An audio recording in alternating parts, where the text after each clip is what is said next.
Et si les espaces sous les lignes électriques devenaient des zones de pâturage? Dans les Pyrénées ariégeoises, cette pratique limite les interventions mécaniques et favorise la biodiversité.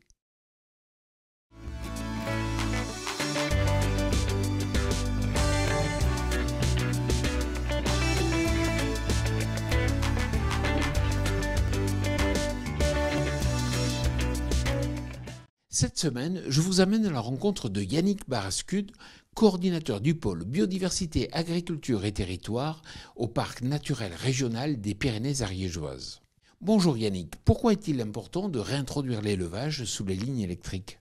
L'enjeu, en fait, c'est de pouvoir gérer différemment les espaces qui sont sous les lignes, au lieu de faire venir de façon régulière des équipes qui vont débroussailler, abattre tous les ligneux qui peuvent avoir des enjeux sur la sécurité des lignes, en mettant de l'agriculture dessous, en remettant du coup, des troupeaux, du pastoralisme.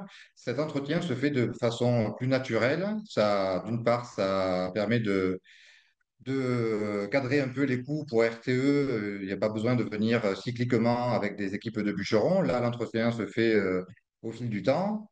Ensuite, ça favorise aussi l'acceptation visuelle, hein. On est sur un mode de gestion beaucoup plus doux, avec quelque chose, une gestion qui est classique sur le territoire avec le pastoralisme, par exemple. Quelles pratiques d'élevage sont les plus appropriées?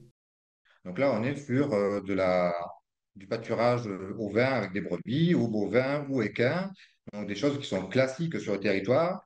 Et ça a aussi, du coup, un effet sur un maintien de biodiversité. On retrouve des milieux ouverts qui sont comme ça maintenus ouverts et qui permettent de ne pas s'embroussailler et de ne pas avoir la dynamique forestière qui s'installe sur ces surfaces-là. Est-ce que l'éleveur est rémunéré dans ce but? Alors là, on essaie de travailler en cohérence avec l'éleveur. Donc, on lui explique un peu ce qu'on attend de lui.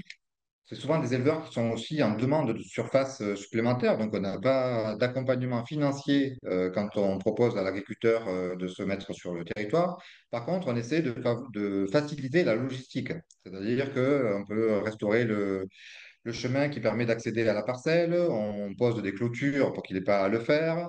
Si besoin, il y a des passages d'équipe avant pour passer des coups de gyroployage ou faire le chantier de réouverture. Donc en fait, on lui fournit une surface qui est directement utilisable pour lui. Il peut directement amener son troupeau dessus. Il n'a pas besoin d'y passer du temps, de faire de l'investissement. Merci Yannick. Quant à moi, je vous retrouve la semaine prochaine sur TV Agri pour un nouveau regard porté sur l'agroécologie. Bonne semaine à toutes et à tous.